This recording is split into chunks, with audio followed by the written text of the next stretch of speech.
Во текот на вчерашниот ден, Хелсиншки комитет излезе со неделниот извештај во кој се вели дека немало доволно храна за бегалците и мигрантите кои се на кампот кај Гевгелија. Најголем проблем во кампот во Гевгелија се појавува со делењето на храна.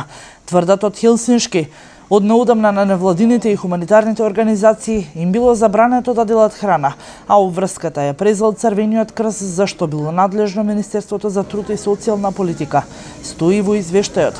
Но за кратко време, истиот извештај беше демантиран од страна на невладините организации кои се секојдневно меѓу бегалците. Од хуманитарната организација Каритас најостро ги осудуваат невистините кои ги навеле Хелсиншки, велат луѓето кои се на Винојуг имаат редовен појадок, ручек и вечера.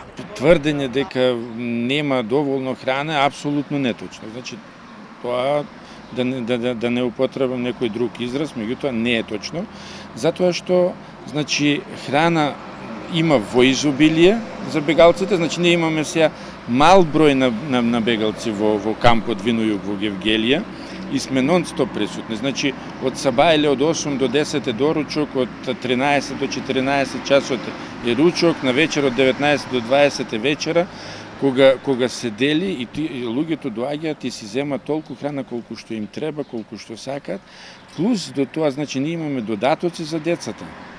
За децата, значи додатоци во смисол има чоколадо, некои други работи, чипси, смоки, сето тоа.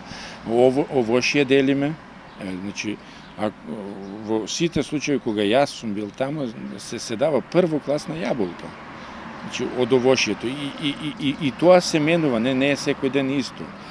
Така да би било многу несериозно е да се даде такво едно тврдење за кампот Винојуг, кој што сите кои што го посетија тврдат дека е одлично подготвен.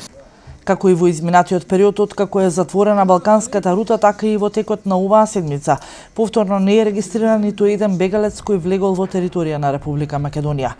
Во кампот се донесени 4 нови контејнери, во кои ќе се сместуваат приоритетните случаи.